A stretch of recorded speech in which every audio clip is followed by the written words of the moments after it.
A ver, muy bien, vamos a mirarla en las PPT, ¿ya? Y vamos a ver qué dice. Está muy bien, la idea es que justamente aprovechemos. Si bien es cierto, podemos haberlo tocado en clase, pero a veces por ahí lo pasé muy rápido, no se captó muy bien. Y justo este espacio es para que ustedes puedan aprovechar. Y si es que queda algo que no está muy claro, pues por ahí atender esas dudas. La idea es esa. Aquí está. Vamos a mirarle a la diapositiva.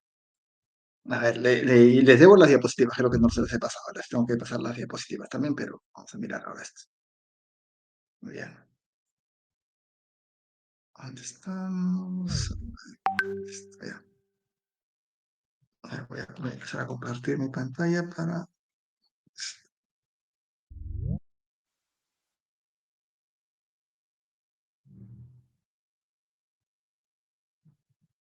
empezar así.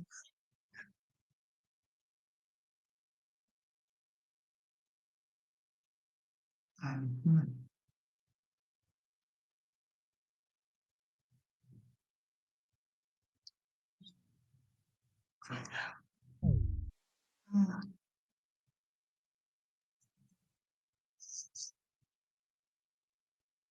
Ya. La segunda pregunta estaba relacionada, se ve mi pantalla, ¿no? Se ve la presentación. Sí, Ya. La segunda pregunta estaba relacionada con esta subestación, ¿no? Y decía algo así, decía la respuesta correcta respecto a esta subestación, ¿no? Y les pegué esta imagen. Y la primera es si es una subestación con doble barra, es una subestación doble barra con barra de acople. Entonces, bueno, la configuración de la subestación la pueden ver acá. Es una doble barra más seccionador de transferencia. ¿Por qué? Recuerden que acá tenemos, a ver, por acá tenemos esto de acá, ¿no? Tenemos una barra, tenemos dos barras. Acá hay un seccionador para una barra, acá está el seccionador para la segunda barra, y está la parte que corresponde a la línea, y hay un seccionador que la hace de transferencia. Entonces es un doble barra más seccionador de transferencia la configuración de esta subestación. Y yo les pedía la respuesta correcta respecto a esa imagen. Entonces el- la primera oración, pues no era correcta, porque no se trata de una subestación doble barra más barra de acople, más valla de acople, no, no es esa. Es doble barra más doble barra más seccionador de transferencia. Esa es la configuración de esta subestación. Entonces la primera no era. El segundo enunciado decía, es posible realizar el esquema de transferencia de disparo de manera rápida. A ver, ¿a qué nos referimos con el esquema de transferencia de disparo? Chévere esto de acá. Vamos a ver. Volver. A ver, ¿se acuerdan cuando yo les hablaba de que uno podía usar el seccionador de transferencia para, a través de este seccionador, enlazar la, la línea claro, el circuito a una de las barras y a través de esta barra usar este interruptor o esta bahía de acople para, pues, eh, proteger este circuito, ¿no es cierto? Lo usaba para proteger. Y los disparos iban desde aquí, hacia acá había un relé, ¿no es cierto? Y los disparos de este relé, en lugar de ir a este interruptor, iban pues a este interruptor. Entonces es muy rápido haciendo una maniobra en este seccionador de transferencias. Es muy rápido realizar ese cambio para la transferencia de disparo. A diferencia de las configuraciones anteriores, donde yo tenía que hacer un bypass en el interruptor, hacer una especie de montaje electromecánico y pues hacer esas adecuaciones, ¿no? Entonces no era tan rápido en el anterior. Se podía, pero no era tan rápido. En esta opción de configuración de barras sí se puede, gracias a este seccionador de transferencia. Entonces, el segundo enunciado, o el enunciado que yo tengo como segundo, donde dice, es posible realizar el esquema de transferencia de disparo de manera rápida, pues ese es ese, ¿no? Y luego habían otros enunciados más, ¿no? A ver, ¿son más económicas respecto a las subestaciones doble barra? No. Acá tenemos, en las doble barra tenemos tres seccionadores con un interruptor. Acá tenemos cuatro seccionadores con un interruptor. Entonces, estas son mucho más caras respecto al equipamiento. Y el otro enunciado hablaba de si son más económicas respecto al barra más barra de transferencia. El barra más barra de transferencia es este de acá. También tiene tres seccionadores con un interruptor. Acá tenemos cuatro. Entonces tampoco era la correcta. Entonces la respuesta correcta era de que permite posible realizar el esquema de transferencia de disparo de manera rápida. Esa es la respuesta adecuada. ¿Bien? Listo. ¿Tienen alguna otra duda, alguna otra consulta?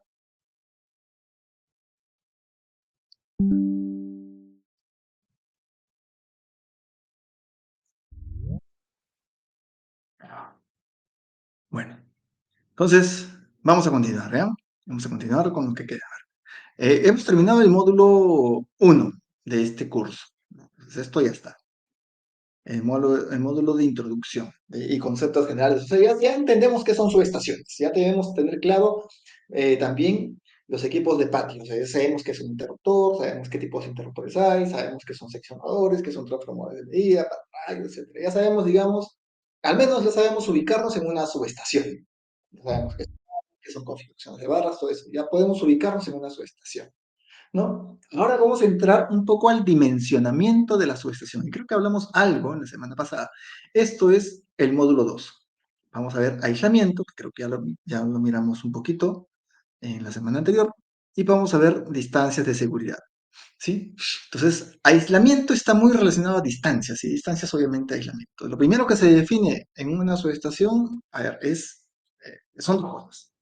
Para poder dimensionar una subestación, uno tiene que tener claro el nivel de cortocircuito y el nivel de aislamiento que va a tener esa subestación. Con esas dos características yo puedo dimensionar una subestación, independientemente de la configuración de barras que tenga, de la cantidad de transformadores que tenga y demás cosas. ¿Bien? Con esos dos parámetros es posible dimensionar una subestación. Entonces vamos a ver ahora el dimensionamiento a partir del aislamiento. Y pues pienso que eso nos llevará a unas 3 clases, capaz. Y vamos a ver algunos ejemplos de cómo dimensionar en función a las distancias mínimas, ¿no? Vamos a partir del aislamiento, vamos a determinar en función a unas tablas unas distancias mínimas. A partir de esas distancias mínimas, yo les voy a enseñar a calcular las alturas de conexión, las alturas mínimas de las barras, las alturas de las fases, etcétera, de tal forma que podamos tener una idea de cómo se dimensiona en espacios una subestación. Y la evaluación de esta parte va a venir en función a eso. Va a haber una parte teórica y va a haber una parte de pues, cálculo. Entonces yo les voy a dar enunciados y habrán los cálculos que ustedes desarrollarán y pues estarán sus alternativas. Será bastante simple, así como la práctica de hoy, con tiempo, para pues no ocupar mucho de lo que vamos a desarrollar en clase. Bien, entonces, a ver, creo que no hemos visto nada de esto, ¿no? Ya. Muy bien, entonces vamos a entrar a aislamiento. ¿Sí? Acá, el tema de aislamiento es un tema muy extenso, muy complejo, muy técnico también. Tiene asociado a muchos conceptos, muchos criterios. Hay mucha normativa también y hay textos de aislamiento.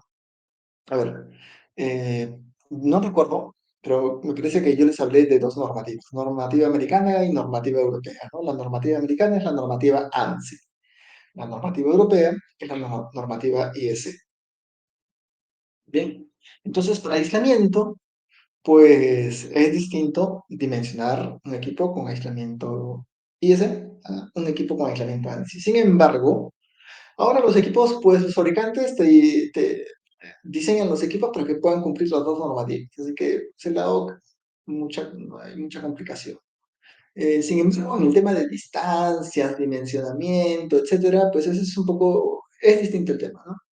Hay que basarnos en las normas y en función a la norma sobre la cual vamos a diseñar la subestación. A veces nos piden diseñar una subestación en norma IS, usamos el estándar IS de aislamiento, o nos piden diseñar en función al estándar IEEE o americano o ANSI, pues usamos las normas de esas normas, digamos, para poder dimensionar la subestación.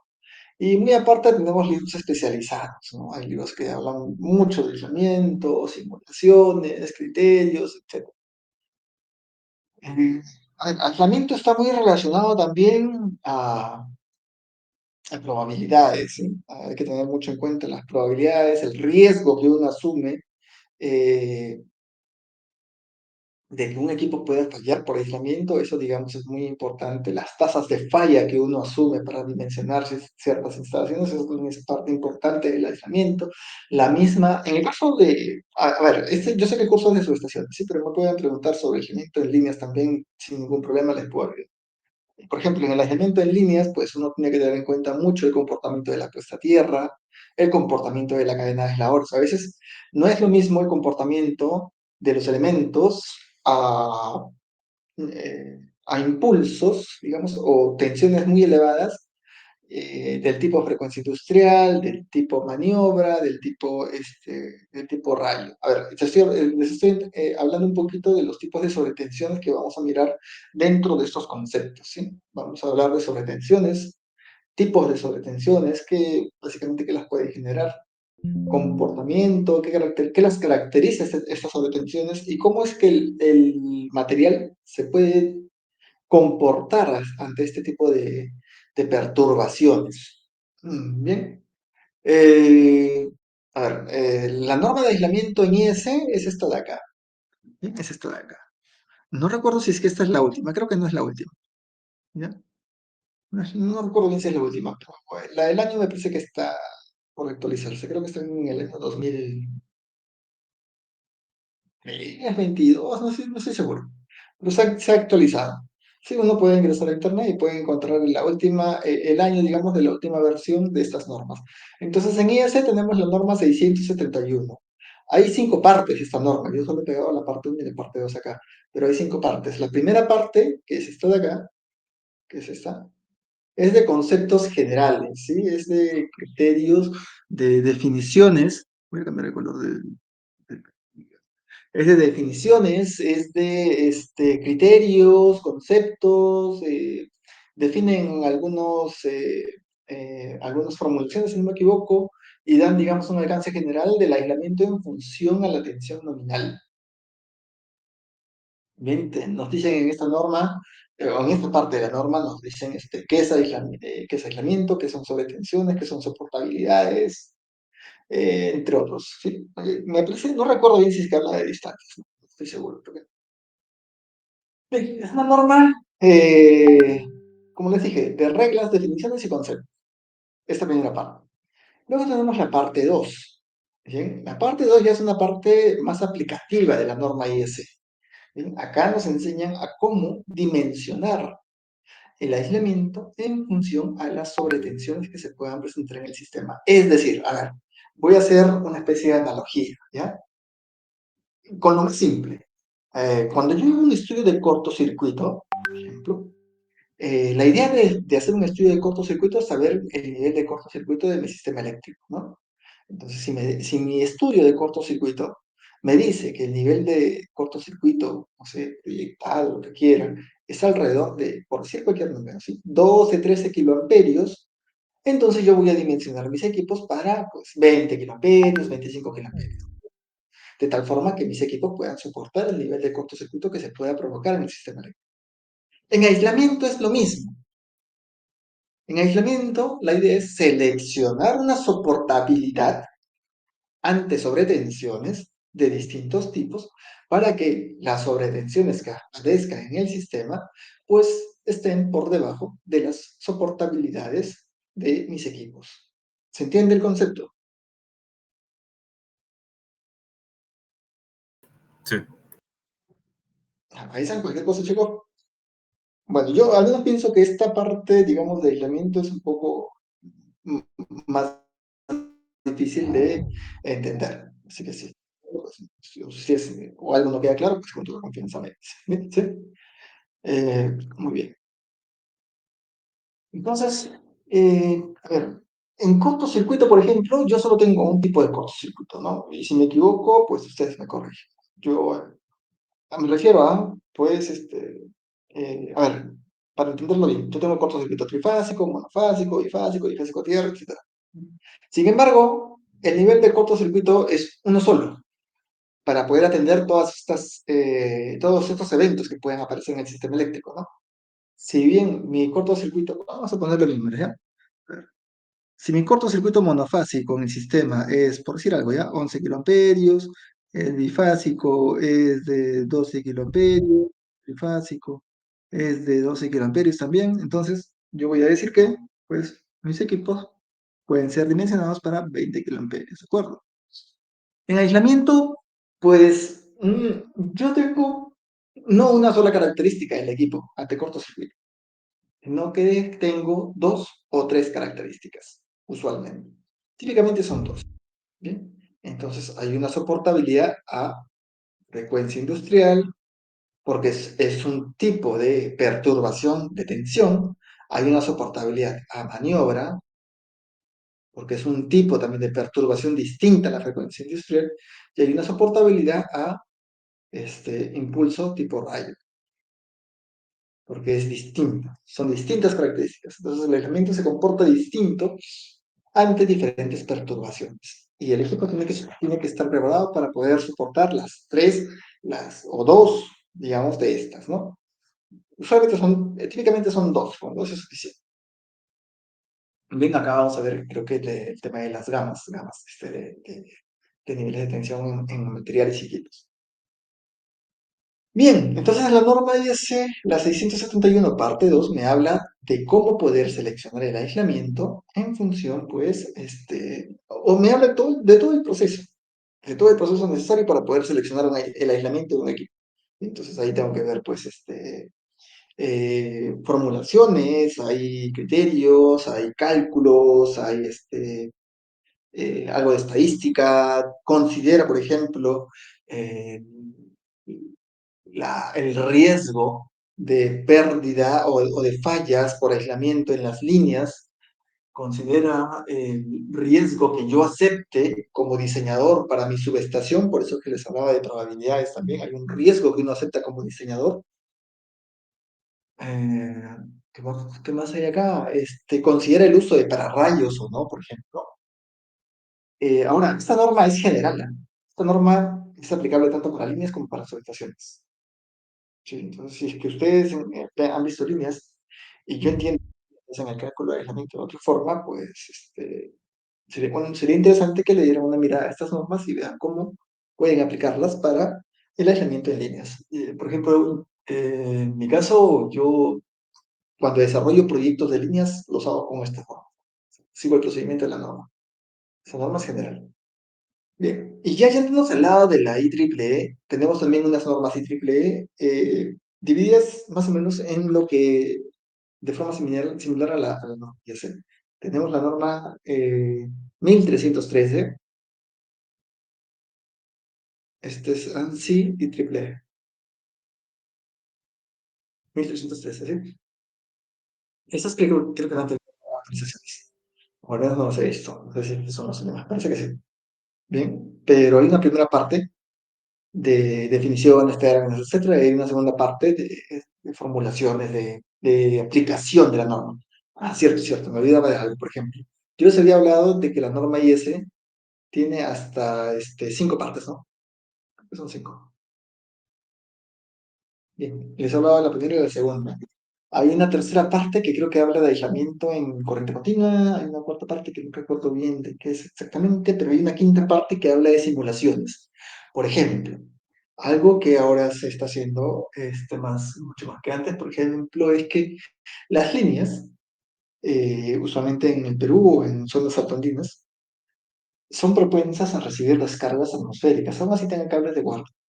Entonces, eh, pues el efecto o el fenómeno del flashover, no sé si ustedes conocen este fenómeno, se da cuando hay una descarga atmosférica en el cable de guarda y esta descarga es tan intensa que en función al valor de la respuesta transitoria de la puesta a tierra y la respuesta transitoria del aislamiento de la línea, o sea, de las cadenas, puede provocar un flameo desde la estructura hacia la fase, lo que se conoce como backflashover.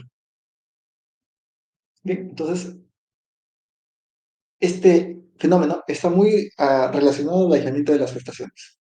Bien, cuando pasa esto, pues puede provocar que sobretensiones se puedan dirigir desde las estructuras de la línea hacia la subestación. Para esto, pues hay que considerar, como les dije, tasas de falla de las líneas, tasas de falla de los equipos de las subestaciones. Bien, La cosa es que todo esto, todo este evento de línea de subestación conjugado, puede simularse. Es más, se simula. Yo no hago en ATP. ¿Sí? Entonces uno puede modelar y puede hacer dimensionamiento o verificación, si quieren, del elemento en subestaciones haciendo estas simulaciones. Y la parte 5 de esta norma nos da algunas pautas para poder modelar en un programa de transitorios, les recomiendo el ATP, modelar las cadenas de aisladores, las estructuras metálicas, las puestas a tierra, etc. Entonces, de eso trata la parte 5. Y que los tengan ustedes mapeado. Bien. Vamos a ver. Y luego tenemos textos, ¿no? Tenemos textos muy técnicos. No sé si conocen estos textos. Este texto está en inglés. Es un texto asociado a puro aislamiento. El aislamiento está asociado a la puesta a tierra, al apantallamiento, a las tasas de falla, a los pararrayos también. Uf, hay un montón. Por eso que es un tema muy bonito. Porque claro, a mí me gusta mucho hablar de aislamiento, hacer cálculos, diseños de aislamiento. Es algo que me gusta mucho y pues hay mucha información, ¿sí? Y pues inclusive las normas se van actualizando conforme uno va revisando, pues lo que ciertas actualizaciones de las normas. Y luego tenemos este otro texto, ¿no? Este texto de acá es un texto americano, ¿sí? Puedes encontrar mucha información de normativa ANSI. Acá tenemos un texto más asociado a la norma. Sí, también es muy bueno. Bien. Ahora vamos a hablar de sobretensiones. A ver, ¿qué es una sobretensión? No recuerdo si es que a ustedes les comenté esto. Lo que pasa es que estoy dictando un curso también de transitorios y se me cruzan a veces las cosas que les digo a un grupo y a otro. Entonces, a ver, ¿cómo quizás para repetir o no? No sé. Eh, Así como la corriente de cortocircuito es una perturbación de la señal de corriente en un sistema eléctrico, la sobretensión es una perturbación de la señal de tensión en un sistema eléctrico. ¿Sí? Entonces, son perturbaciones de la atención. Y las sobretensiones se pueden clasificar básicamente en tres. Perturbaciones o sobretensiones, vamos a empezar a llamarlas sobretensiones, ¿sí? De baja frecuencia o de frecuencia industrial. Y luego tenemos perturbaciones o sobretensiones de frente lento. Y están las de frente rápido. ¿Sí? Entonces, acá, estas de acá, estas sobretensiones de aquí de baja frecuencia o de frecuencia industrial, usualmente tienen, digamos, una frecuencia natural de oscilación de la señal alrededor de la frecuencia natural del sistema, que puede ser 50 o 60 Hz dependiendo del país en donde esté. ¿Sí? ¿Las genera qué cosa? Pues las genera a las mismas condiciones de operación. A veces yo necesito elevar la tensión en un punto y se me pasa la mano, por ahí quito un reactor y esto me genera una sobretensión de frecuencia industrial, digamos, superior a las sobretensiones o al rango permitido. Pueden ser también generadas por fallas en el sistema eléctrico, dependiendo de cómo sea la conexión del neutro del sistema eléctrico. Esta sobretensión puede ser mayor o menor. ¿Sí? Eh, una característica importante es que dura poco. Perdón, dura mucho tiempo respecto a las demás. Esta puede durar desde los segundos. Sí, ese es su tiempo de duración. Segundos. ¿Sí? Por ejemplo, las fallas a tierra te pueden durar alrededor de 500 milisegundos o 0.5 segundos, ¿no? Típico. Dependiendo del sistema,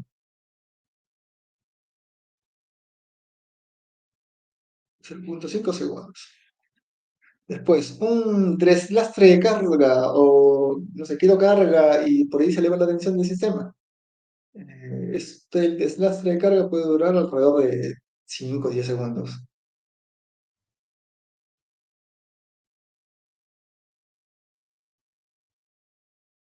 ¿Sí? Son las duraciones típicas de este tipo de sobretensiones. ¿De acuerdo? Eh, a ver. Entonces, mis equipos tienen que estar dimensionados para poder soportar estas sobretensiones. ¿De acuerdo? Y luego tenemos las que son del régimen transitorio. En el régimen transitorio tenemos dos que son muy importantes, que usualmente las miramos cuando dimensionamos una subestación, las de frente lento y las de frente rápido. Las de frente muy rápido usualmente se mitigan con el mismo diseño de las subestaciones GIS. Las de frente lento son asociadas a maniobras. Maniobras como conexión, como reconexión, desconexión de líneas, de máquinas o elementos de compensación. ¿De acuerdo?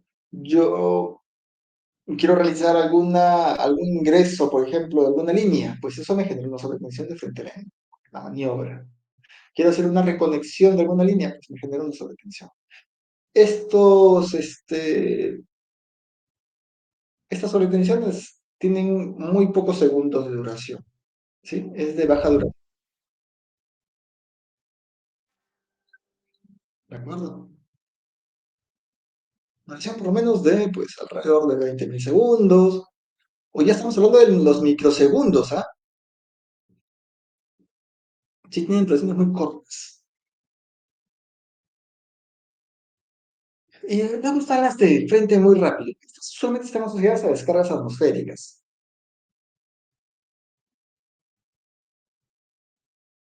¿ya? Atmosféricas. Sí, no hay otra.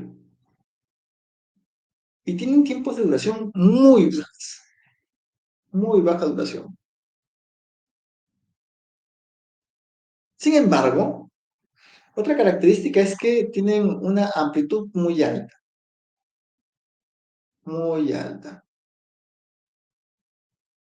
En el caso de las de frente lento, tienen amplitud alta.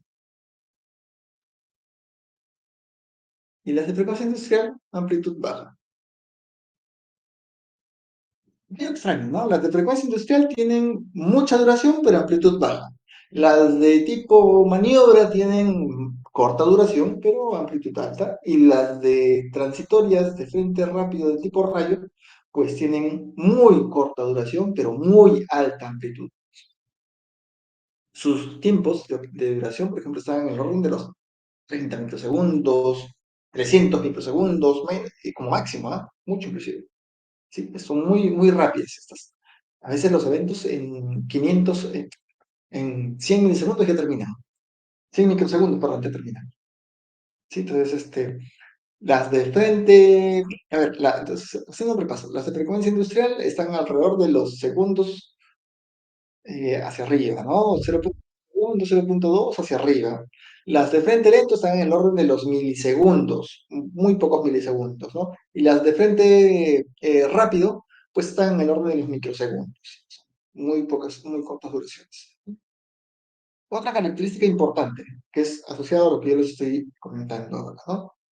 A ver, miren, acá está un ejemplo de duraciones, esta duración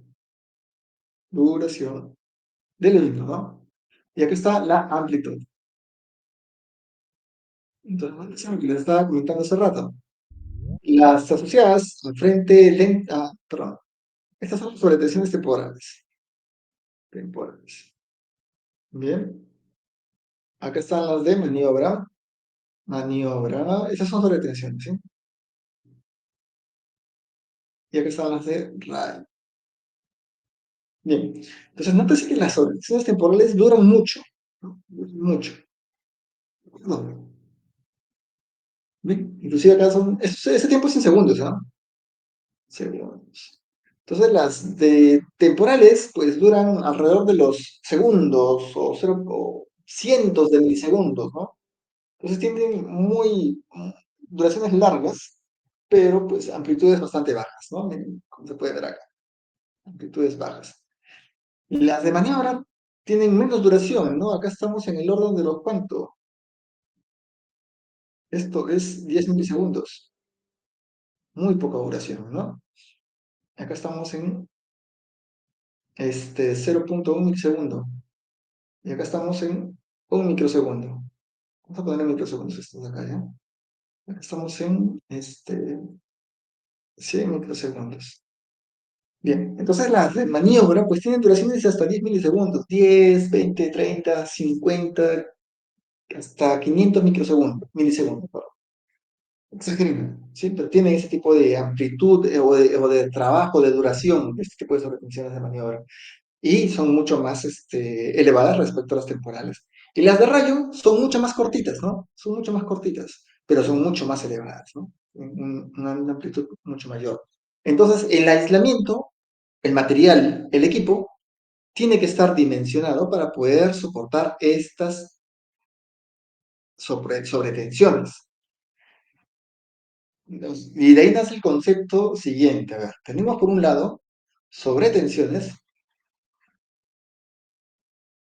¿no? Y tenemos por otro lado soportabilidad.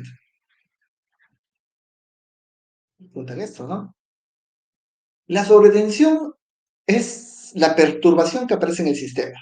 ¿De acuerdo? Son esas barras de colores. Esa es la perturbación. Y la soportabilidad es la capacidad del elemento de, pues, soportar esas sobretensiones. ¿Sí? Entonces, ahí nacen los dos conceptos, de sobretensión y soportabilidad. Y ya sabemos, digamos, características de los tipos de sobretensiones. Por lo tanto, la soportabilidad debe tener características similares. El equipo tiene que tener soportabilidad ante sobretensiones del tipo rayo, soportabilidad ante sobretensiones del tipo maniobra y soportabilidad ante sobretensiones temporales o de frecuencia industrial. Esas también se llaman de frecuencia industrial. ¿Ya? Frecuencia industrial. Muy bien. ¿Qué les parece esta bien, chicos? Duda, consulta. Genero una consulta. Las sobretensiones temporales, ¿a qué vienen? ¿Cuál es su causa? Acá están, acá están. Las temporales usualmente se dan por fallas en el sistema eléctrico. Una falla a tierra, por ejemplo, te puede generar una sobretensión temporal. Una condición de operación también. Condiciones de operaciones, ¿cuáles pueden ser? Yo necesito, pues, a ver, incrementar por allí generación, se conectan más cargas, etcétera. Eso hace que la operación del sistema varíe y eso me genera sobretensiones ligeras de frecuencia industrial. Son de menor amplitud que las relacionadas a fallas a tierra. Cuando hay una falla a tierra, por ejemplo, dependiendo de cómo sea el neutro o el aterramiento del neutro del sistema, esa sobretensión puede ir desde 1. A ver, me acuerdo, desde 1.4 creo, hasta 1.9 veces la tensión de operación nominal. Más o menos en ese rango está. Las que generan las fallas a tierra usualmente son las que generan mayor sobretensión temporal o de frecuencia industrial.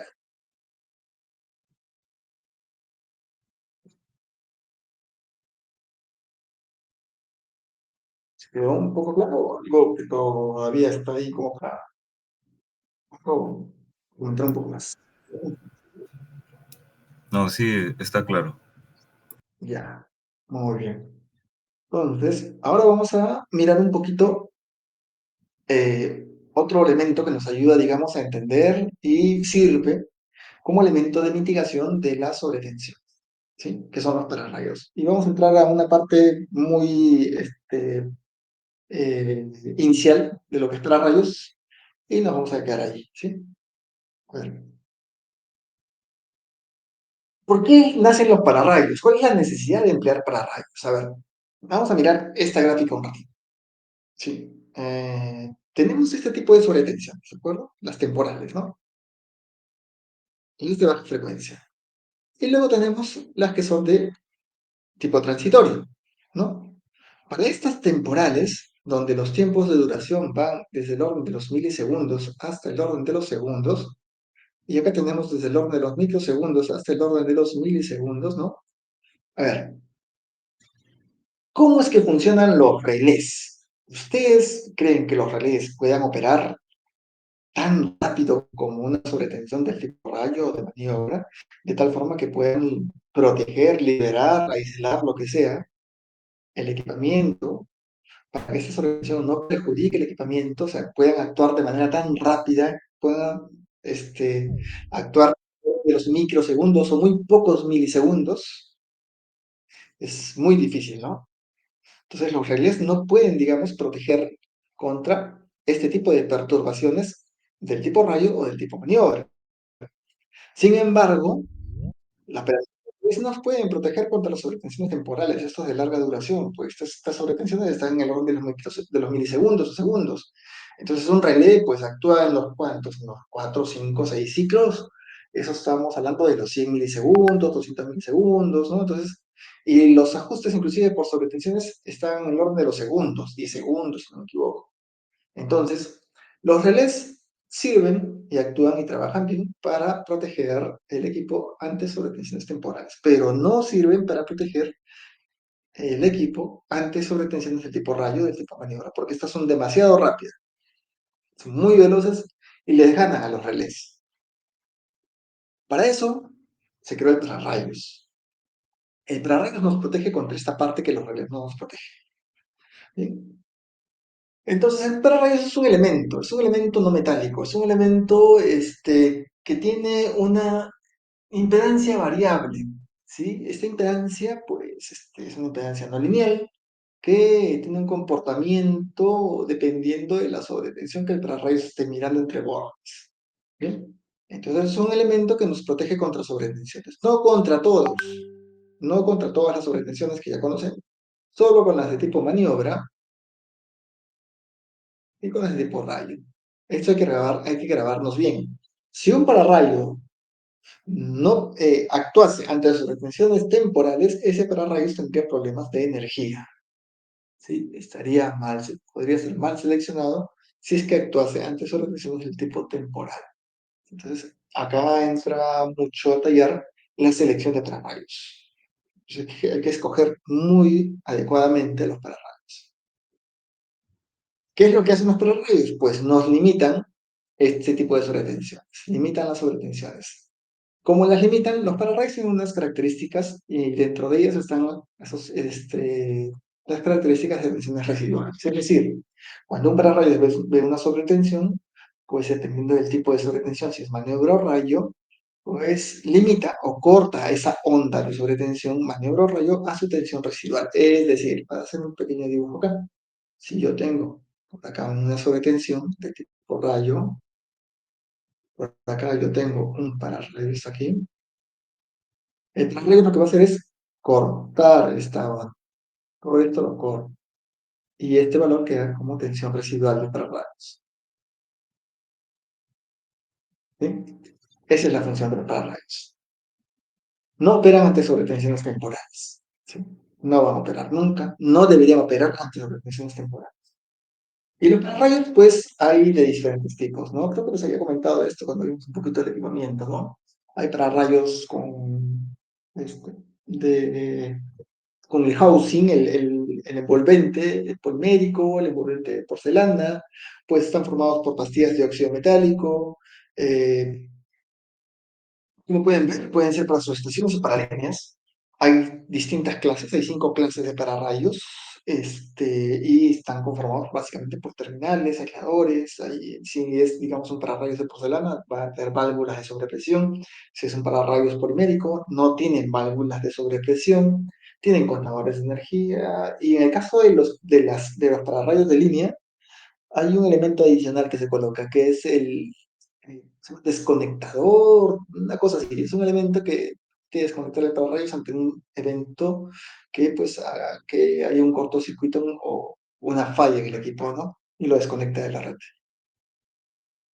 Bien, chicos, vamos a quedarnos aquí, ¿sí? Y la siguiente semana nos toca ver selección de pararrayos. Y créanme que eso les va a venir en la práctica. ¿Sí? ¿Tienen alguna duda, alguna consulta, algo que quieran saber?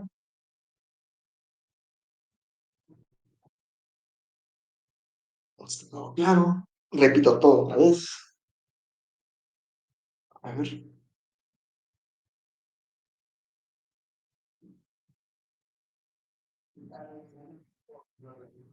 No, claro, chicos. Ujú.